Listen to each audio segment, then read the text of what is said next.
when I think of like the history of like Kentucky, America, or whatever in general is like I think almost like more railroads. And I don't think of like steamboats. Like that's really what the beginning. Like that's why Louisville became such an important port is because of boats just like this. So I don't think it's like a coincidence that someone felt interest to keep that going, especially here. They're off in the Kentucky Derby. Interest of the greater good for me to smoke a joint and calm down.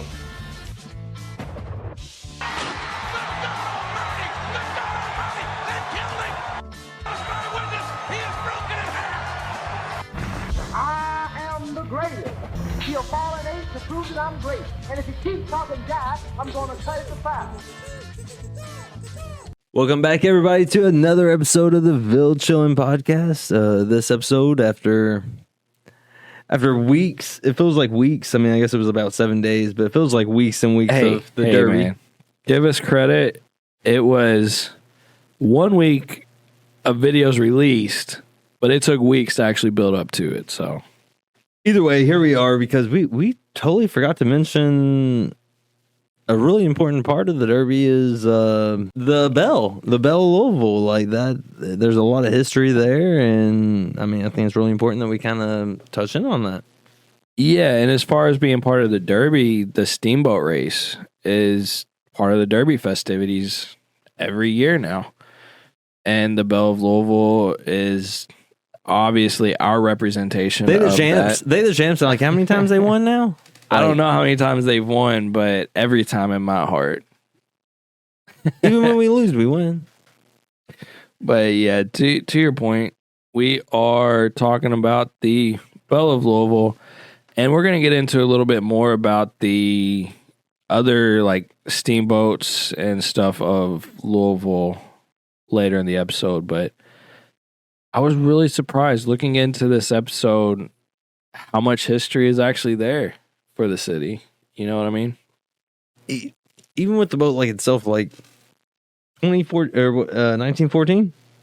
1914, that's when the boat was built. Yeah. So like the Titanic sank and then they were like, no, we're good. We're gonna build this boat and it's gonna keep on going, and it has like over 100 years. It really has. It's the boat itself has been cruising along since 1914. So the website for the Belle of Louisville has some information, so we're going to go through some of that. We're also going to go through some of the Wikipedia information and some of the various articles that we found for it. But yeah, the original boat was built in 1914, and it's actually now declared a National Historic Landmark, which is pretty crazy. And in 1914, it was launched at Pittsburgh, Pennsylvania, and served as a ferry between Memphis, Tennessee, and West Memphis, Arkansas, and also moved freight throughout the day. It was called the Idlewild back then, not the Belle of Louisville. It was the Idlewild. So it started out just like moving. It was just like putting in work. It was just a working class boat at the time. Yeah, and then it spent a season in Louisville running trips to Rose Island and Fontaine Ferry amusement parks in 1931. And soon after, I think it got involved in World War... Where is it at on here? So it went through like its artsy period there for a while. Yeah, and then it was like, I got to go to war. And then World War II, yeah. So during the time in World War II, she was outfitted with special equipment to push oil barges along the river and also served as a floating USO nightclub, which USO is United Service Organizations. It's a nonprofit corporation to provide entertainment to troops. And it served as a nightclub for troops stationed at military bases along the Mississippi River. Pretty damn cool in my mind. But even before that, in 1934, the Belle returned to Louisville, stayed through World War II, and in 1940 is when a lot of the USO stuff, there was big band, events going on. and just help the war effort, help with the morale of the people, which is pretty cool. Like, I mean, it's one of those things that living in the city, the Belle of Louisville's obviously always been a huge attraction. I've been on the Belle of Louisville once when I was like 18, so a long time ago, but I almost fell in the river next to the Belle because I just wasn't paying attention to how close I got, but you know, it happens, I guess. There's a risk of falling in water anytime you're near a boat, so. But it was a good time. You made it though, dude. I mean, that's the main thing. Like you I made it on and off the boat. Right. Yeah. I stayed dry the whole time too. But I think some of the most interesting information that the website itself has to offer is kind of at the bottom of this this page with the picture of the engine room, which being into cars and stuff, I find this fascinating as hell. The first thing I notice is all the like pipes and everything, which I assume runs a lot of the steam valves everywhere. But then all the wrenches, man, that right there is some grade A organization for tools. That's pretty good. Ready. They're prepared. Everything is in its place and everything has a place. And you got the grinder right there, man. I got one of those in my garage, but none of my tools are this neatly organized. I need to up my effort. But Goes. facts. It's pretty cool though. Each says the main features of the engine room are the two 450 horsepower single piston engines. 450 horsepower from a single piston, brother. My car has 6 pistons and it doesn't make 450 horsepower. The engine itself, maybe 300. Probably less based on how old it is now. But that's pretty impressive. Pretty impressive. It's unknown exactly how old these engines are, but they're estimated to be from the 1890s. So to make that much power on that old of an engine on one piston, It takes a lot of coal. brother, let's put that in a car, run a quarter mile real quick. The boiler room. So the ship itself was converted from coal to diesel powered in the 1950s. And the boilers can hold up to 6,500 gallons of water, which is heated up to create the steam that powers the steam equipment on the historic vessel, including the engines. So, pretty crazy. 6,500 gallons of water, which I only want to point out how much 6,500 gallons of water weighs because of something we're going to come up to in a little bit. But that's a lot of weight to take on for a boat. Boats themselves are pretty heavy. And, you know, weight makes you sink. So I think that's pretty crazy. 6,500 gallons of water. I don't know how much that weighs. I probably should have looked it up, but I'm not going to take the time to right now. Math. It's a lot of math. But this is exactly why I brought it up. Just the paddle wheel, which is made up of 608 paddlewood pieces, just the paddle wheel weighs 17.5 tons. Tons. That's like 35,000 pounds if my math is mathing. You mathing, dude. Like, it says that it's replaced every 20 years. Yeah. So at that point, like, I mean, again, my math isn't the best, but I think it's saying that almost 100 tons of paddleboard has been replaced since 1914. Man. Yeah. And since Louisville has taken over ownership of the boat, when they replaced the paddle boards, the crew actually reuses them to create unique souvenirs like wall decor and clocks and things like that, which they offer in their gift shop. Pretty damn cool. Nifty. A great way to make sure that it's not just, you know, wasted material that just gets, you know, left to deteriorate into nature. And it gives people some pretty damn cool souvenirs. Of course, they got the ballroom deck, which does all kinds of stuff. anything a normal ballroom would do. And there's a bar, there's concessions, dancing, dining, all that stuff. It's pretty. It looks like the Titanic, but it's still floating. Like, don't it? Like, that's the only difference right now. Like, Man, that's kind of messed up, dude. No, it's very fancy. It looks very fancy. It looks really nice for what you expect to get on a ship, and especially out of a paddle boat, not a major cruise ship. Charco. Pretty cool. And Forever. we don't have icebergs on the Ohio River, so Nope. You just hitting another boat. even the pilot house looks pretty awesome. I am very surprised by how much the wheel, or how big the wheel is. It almost makes me wonder if that's like just for looks, or is that real? Like, I want to know more about this boat. And maybe that's just the mechanical mind in me, again, cars, computers, etc. But I want to know more about how it all works, man. Yeah. I have no idea how those kind of boats work, but I could imagine, or any boats, but I could imagine like it.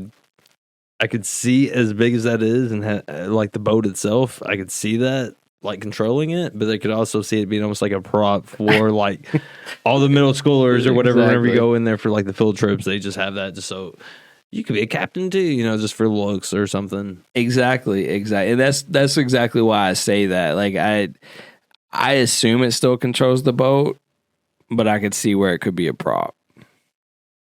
And then the last part of the actual website that kind of gives us information is the Calliope. Calliope. Calliope is another name for it. Tomato. But it's steam-powered organs, really, in a way. And it's something that's always been used on steamboats to draw people to the riverbank to take a cruise. And it's still used on the Belle of Louisville. And there's only a few steamboats left in the nation. And Louisville is one of the few that still has a Calliope or Calliope, depending on how you want to pronounce it. It's French. I think It's actually named after a Greek goddess, I want to say, goddess of music.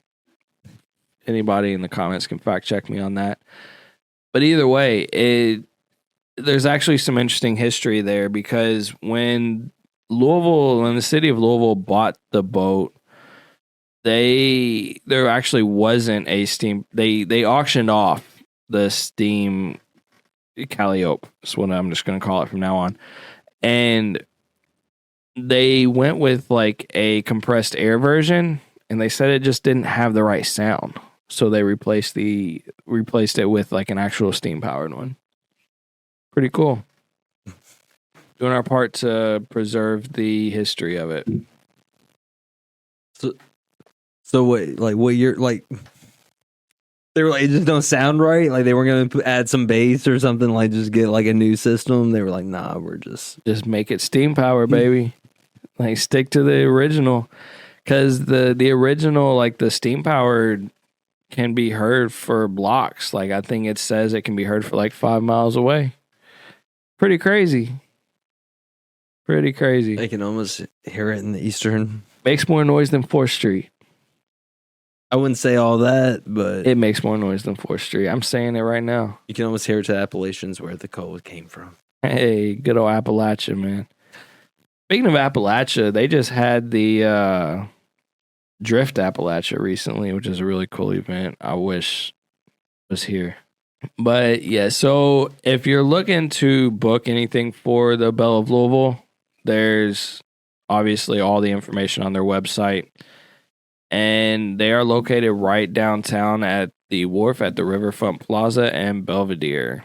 So, pretty awesome. And just to backtrack a little bit, the Idlewild, as it was originally named, was built by the James Reese and Sons Company in Pittsburgh, Pennsylvania, for the West Memphis Packet Company in 1914. So she used to haul cargo such as cotton, lumber, and grain. and then came to Louisville in 1931 and ran trips between the Fontaine Ferry Amusement Park and Rose Island, which is a resort about 14 miles upriver from Louisville.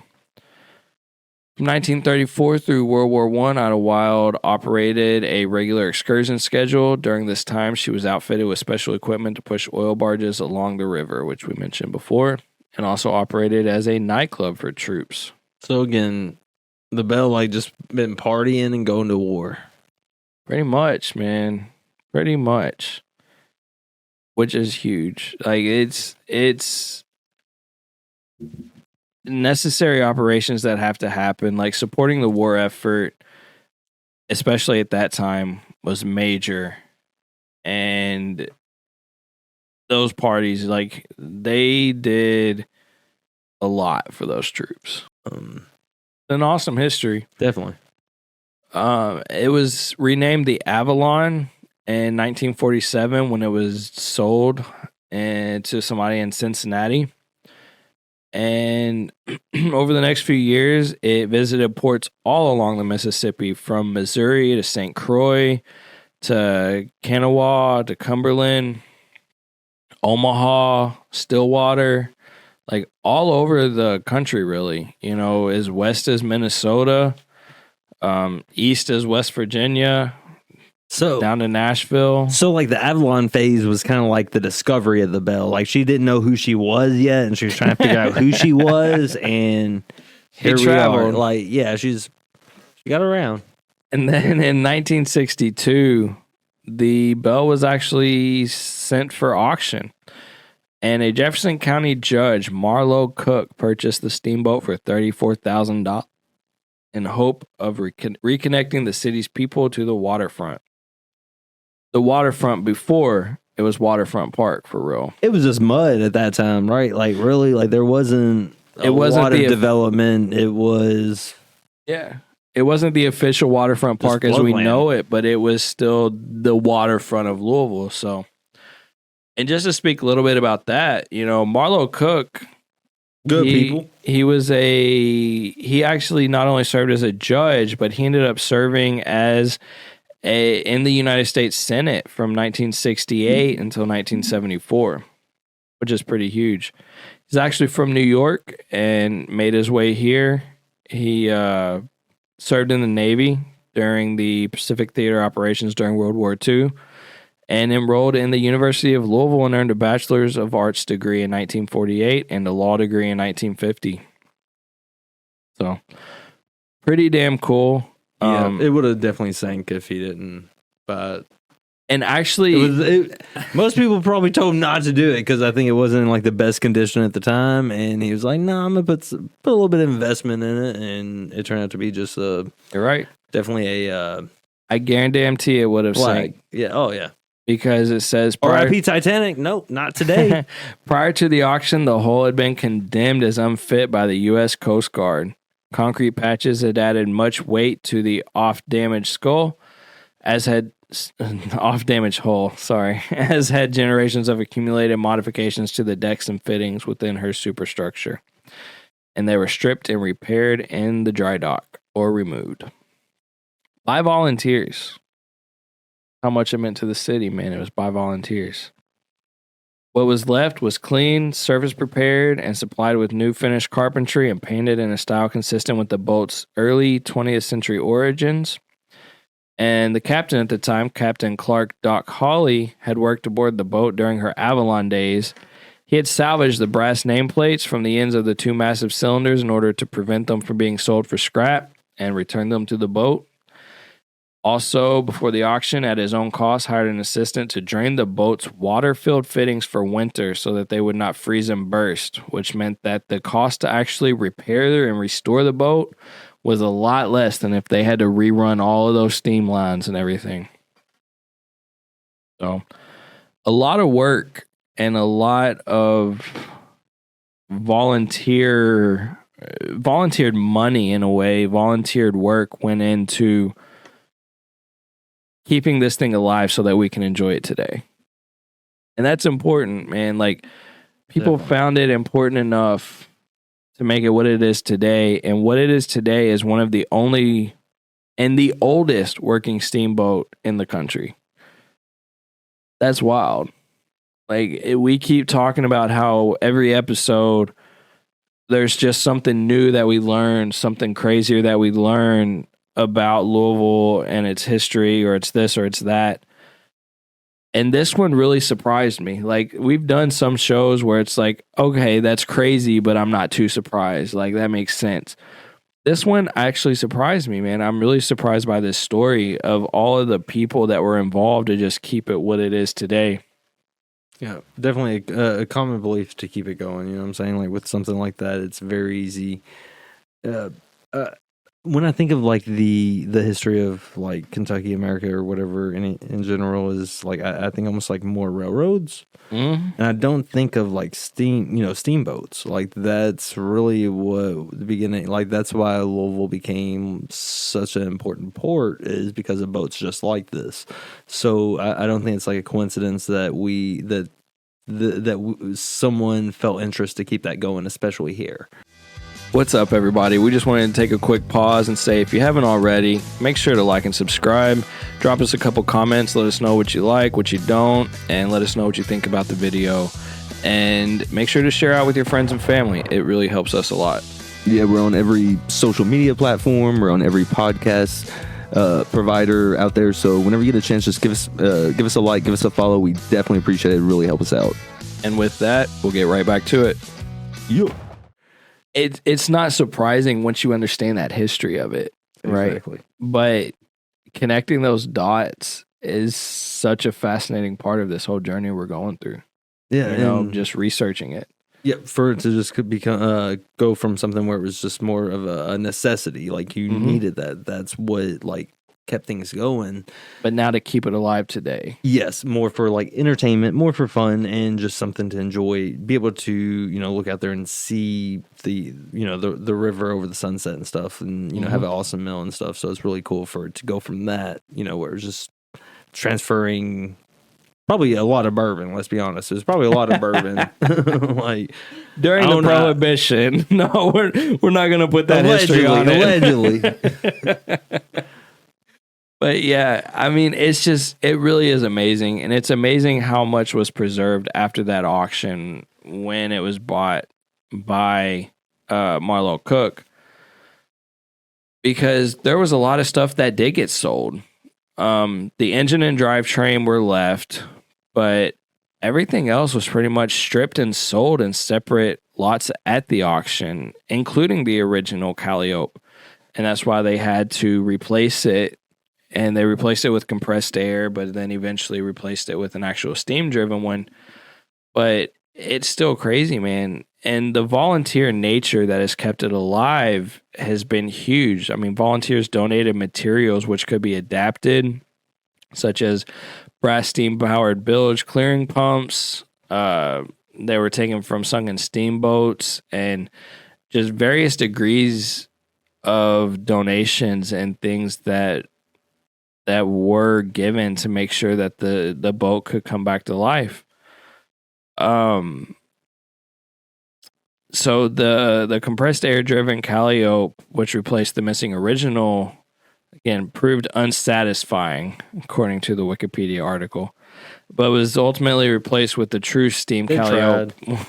They tried.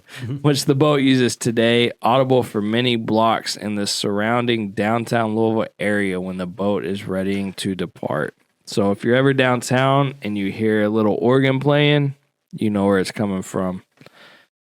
Could also be coming from a local church down there. You never know. Go Jesus, Go-Ville, The new one was built by Moorcraft Manufacturing of Peru, Indiana, and installed in 1988. It's a reproduction of the nickel instrument that the boat carried when named the Avalon. So they still tried to reproduce it in the most historic way possible and just keeping the history alive, which is really awesome. Transition a little bit to the Kentucky Derby, Kentucky Derby aspect. It competes in the steamboat race with the Delta Queen every year. I think the Delta Queen is the other oldest steamboat still on the river. Did you say the oldest?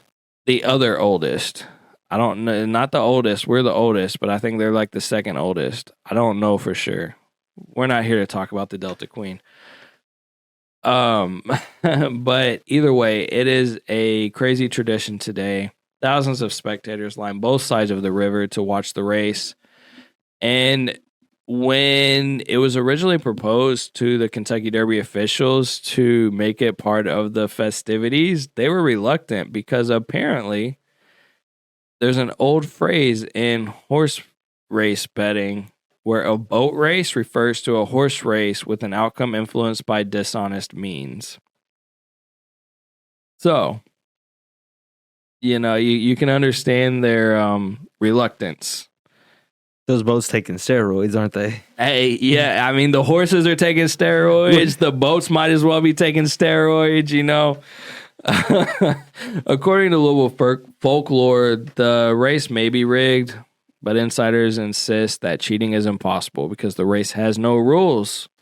No rules. Just got to get from point A to point B as fast as possible. Wait, the only prizes of the race are bragging rights and a pair of gilded deer antlers, which are mounted above the forecastle of the winning boat. Today, the Belle of Louisville is recognized as the oldest river steamboat in operation, placed on the National Register of Historic Places in 1972, and designated a National Historic Landmark in 1989. And the annual Forecastle Festival is one of many examples of how Belle of Louisville has impacted several events throughout the city of Louisville. Tons of specific events are held on the Belle of Louisville for the Forecastle Festival. I think, does the Belle of Louisville, I don't want to say it specifically, but I seem to remember that they host specific VIP packages for Thunder over Louisville and probably other events, yeah, definitely. on top of when it's seasonally appropriate. It's like all that of the song, other "I'm on a events. boat." Like that's I'm that's on what a people boat. like. I'm not going to say the other boat song. In 1997, the Belle of Louisville was partially sunk as a former crew member of the boat was later convicted of sabotage. Oh, man. See, you're talking about sabotage. It doesn't say it was during the race, but I bet it was during the race. Dude, it's like 1912 all over again. Iceberg. In 2007, Mark Doty was named as Belle of Louisville's captain, and that made his official title Master of Fleet or Port Captain. Man, these boat titles, it's wild. Dude, it kind of reminds me of the horse. Like a boat name is very similar to a horse name. You know what I'm saying? They are, it gets yeah. very creative. Like They very much are. I can definitely see the relation. And the master of the fleet or the port captain is just the jockey. same thing. Tomato. It all relates. In 2009, the Belle of Louisville collided with the dock near 6 Mile Island on the river and had to have some repairs back then. And then in 2014, the Belle of Louisville turned 100 years old, and there was a huge 5-day riverboat festival named the Belle's Big Birthday Bash. And I think there was several things incorporated, including cruises, fireworks, concerts, hot air balloon glows, yada yada, chow wagons probably, who knows. But there were many other steam riverboats in attendance, which was pretty cool. Spirit of Jefferson, Anson Northrop, Belle of Cincinnati, the Colonel, General Jackson, River Queen, Spirit of Peoria, and Celebration Belle. It's like all these boats are having like a birthday party for our boat. That's exactly what it was, man. It was said to be the largest riverboat gathering that Louisville has seen in over 100 years. I think that's huge, brother. And the Belle of Louisville in fiction. I find this section particularly interesting. It's the smallest section of the whole Wikipedia. But the Belle of Louisville appears as a character. Yes, a character. Not a boat. Not an object. Like sentient? Like it's alive? A character in Rudy Rucker's 1988 novel Wetware. Rudy? Because it's powered by artificial intelligence. And the book itself takes place on the moon and in Louisville in the year 2031. We're only 7 years away. Well, and he made it in 1988. So the fact that he knew that it's still like the Belle of Louisville is still going to exist up to this date, I mean, Huge. And AI is really hitting right now. I mean, 2031, I think we might be talking. I don't think the Belle. boat's going to go to the moon, but we might be able to talk to the Belle. I can agree with that. It went to war. It did go went to to war, war? but going to war is a little different than going to the moon. It'll go to the moon, You have to dude. like break through the atmosphere and travel through space. You gotta have belief, dude. Anyways, Rudy Rucker, what a guy, man. Because when we look him up, American mathematician, computer scientist, science fiction author, and one of the founders of the cyberpunk literary movement. Dude, he sounds like a badass. Like for real. Like he's covering all the bases right there. Like Born and raised in Louisville, Kentucky. Something yeah. we never would have known if we hadn't read the Belle of Louisville article. I think that's huge. I think that's awesome, man. Like to be able to relate so many of these things back to our great city that we just didn't know and that aren't really popularized in the world, you know, like so many things out there like people just know because they're just so popularized by other people. Nobody's popularizing these things. And why? Like these are some amazing feats being completed here in our great city that just aren't receiving the attention. definitely. And to be honest, like I haven't heard of this guy, you know, Rudy Rucker until this, and now I want to really dive in as far as like him like focusing on everything from like, you know, science fiction. You know, he's a science fiction author who actually has a background in, you know, math Computer and science, computer and science, math, right? yeah. So like for it to, you know, a lot of times there are people that do nonfiction that don't have a background. The fact that he has such like he's so well educated, and then for him to come up with these very creative stories, I love that combination. And start with the boat, dude. Like It's really awesome. Wetware is the not second. start with the boat, but I mean that's how we Yeah. figured out. You know, That's how we found them. knew. Right. And Wetware, that book is it's the second book in the Ware tetralogy, which is a book of 4 books, 4 novels. And it consists of Software in 1982, Wetware in 1988, Freeware in 1997, and Realware in 2000. I think that's really awesome. I want to put it up there with like what it reminds me of, like looking back and hearing this, is it almost reminds me of like how Great Gatsby had the Brown Hotel, and then you know Rudy now I want to really read the book and like get into it, but like how he has the Belle like to the moon, dude. Belle to It's the moon, pretty like to the moon, Doge- brother. Doge did not Doge go went to the moon. and came back, dude. Belle's still there, bro. Bell still. Like, We'll have to see what happens in 1931. Maybe we strap it to a rocket and send it to the moon, dude.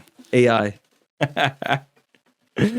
Oh man, I think something really interesting is he went to St. X, pretty prominent school here, and then he went from there to Swarthmore College. Don't know where that's at, but he ended up getting a PhD in mathematics from Rutgers University. Pretty prominent school, pretty amazing. He even taught mathematics at the State University of New York. What a phenomenal person, phenomenal character, and phenomenal representation of our city. I think that's amazing. And we never would have known without him deciding to feature the Belle of Louisville in his book way back in 1988. And I'd love to reach out to him and just like kind of, you know, get his background, but especially like kind of see what was the inspiration. Like, did he when he was a kid, did he go on the Belle? Like you said, like when did you say like you went to the Belle when you was 18? I was 17 or 18, yeah. So I mean that was a badass experience. So like I wonder if there had to be something that made him feature the Belle. right, yeah, in such a way, like especially in 1988, because I mean he finished school in 1973, so it was 15 years after he received his PhD that he chose to feature the Belle of Louisville in his book. And even then, the first book wasn't written until 1983. So it's really fascinating to me, like what made him include that element of Louisville and why the Belle of Louisville, because having been from here and then going to New York and New Jersey for school and everything, like there's obviously other things he could have chosen, and it wasn't just homage to his home city. Was there some profound experience, like you're kind of referencing, that made him feel like, no, the Belle of Louisville is the choice? Like, what happened, man? I want to know. I want to read the book, and then I want to know. We gotta try to make that happen. Rudy Rucker, Keep doing what you're doing, Rudy. shout out to you, You're man. my boy. All right. Moving on a little bit from the Belle of Louisville, but still on the topic of steamboats. The Mary M. Miller, man, the Belle's sister vessel. Proud Mary. Proud Mary.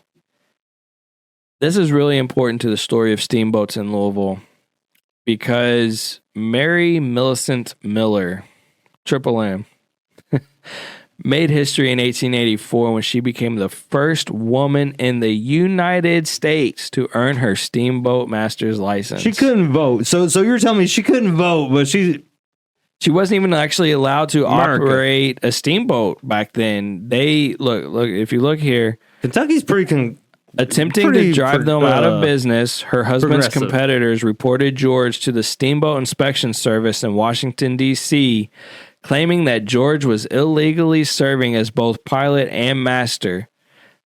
At this, George stated that he was serving as pilot while Mary was serving as captain, intending to apply for her license.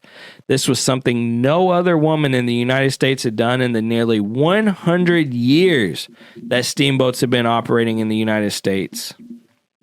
Caused quite a controversy, but the U.S. Treasury Department intervened and declared that anyone able to pass the tests and prove their ability should be able to achieve licensing regardless of their gender.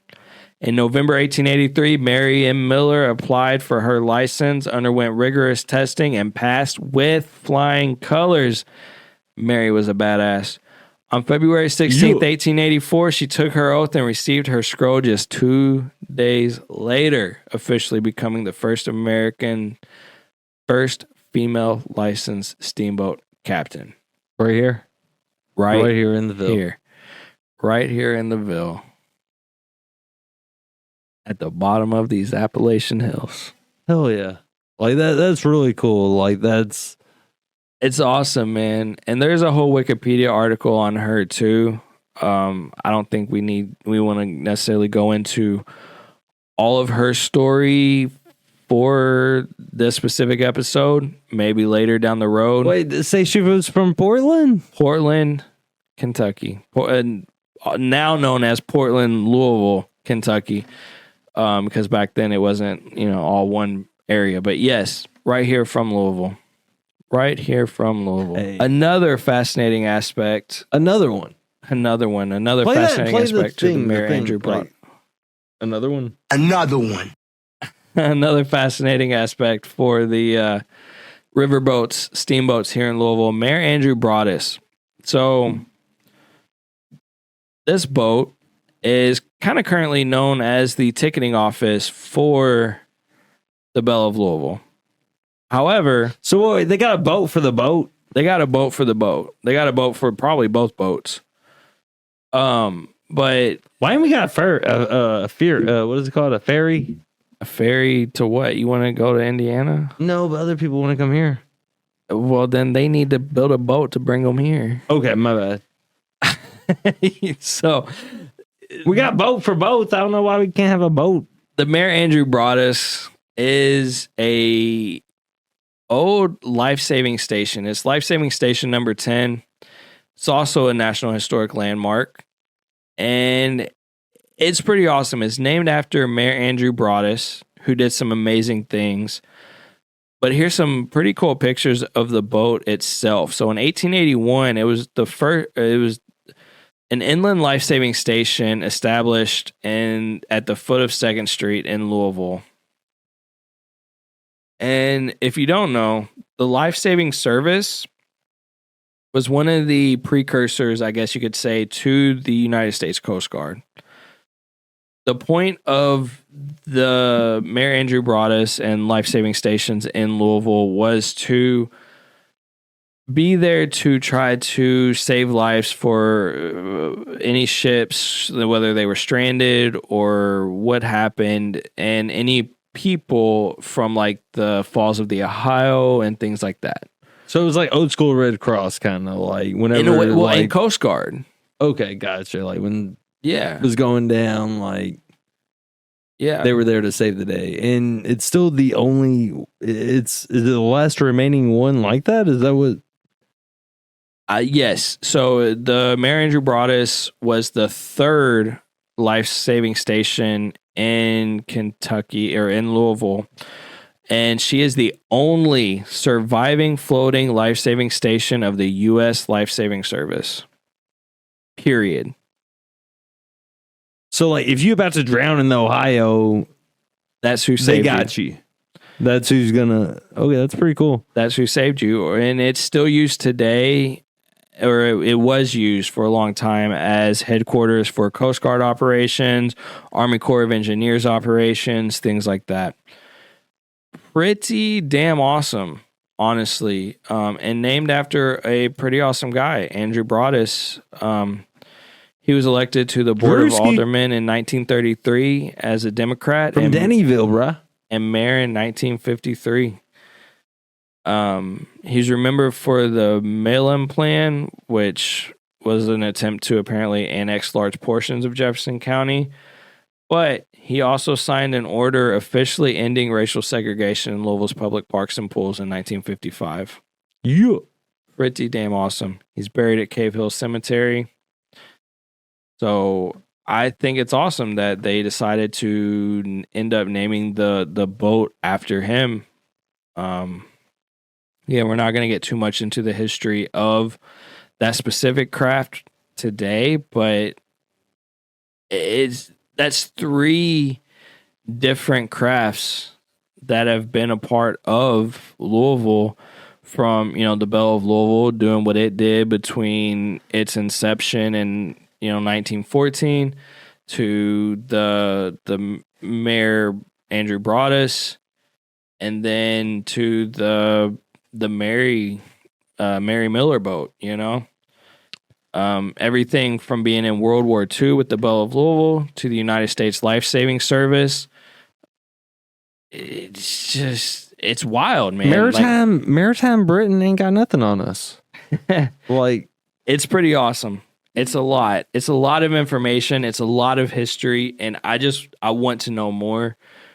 I think we probably need to revisit all of these topics in some capacity, dive into them a little bit more, get some live footage of what we can, where we can, maybe talk to some people who know more than us.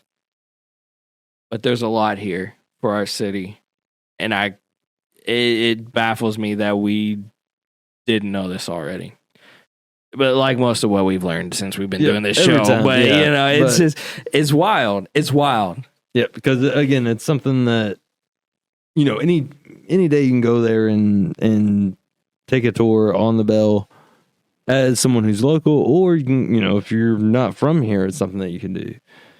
And I think whether or not you're local or whatever, like something you could for just $100 a season, you can get season tickets to the Belle of Louisville. That's pretty amazing to me. For that price, like, you have a bad day, just go on the Belle. Just go take a trip to the Belle, man. It's awesome. And the history is really awesome when you actually look into it and how it came about, all the volunteers involved. Shout out to you. Shout out to your families who actually took the time to make sure that it stayed a huge staple in our city and was restored to its glory. Shout out to Mayor Andrew Broaddus. Shout out to the Life-Saving Service and the Coast Guard. Shout out to Mary Miller. Badass. It brings so much history to our humble city. And I really feel like there's more we can dive into, more we can learn. I'm sure there's more history there. That's just what we could do in a currently 45-minute episode. So I guess with that, man, we've been talking long enough. I really found this one particularly interesting. I hope we can add more later. Do you have anything you want to add before we end it? No, well, just if you have an experience on the Belle, like if you post in the comment section, just let us know. Let us know for sure. Let us know. See if it makes sense. Yeah, it's definitely share the experience, and we should probably try to go this year, next year, sometime soon. Dude, we gotta get a pass for real. It seems reasonable if you can go just a couple of times. I bet it pays for itself. Yep. So if I you're can't into like sneak it, in the trunk. So like we'll not this time. This time. All right. I guess with that, make sure to like, subscribe, again, comment your stories. Check us out on other social media. And with that, we will catch y'all next time. Yeah. They're off in the Kentucky Derby. Interest of the greater good for me to smoke a joint and calm down.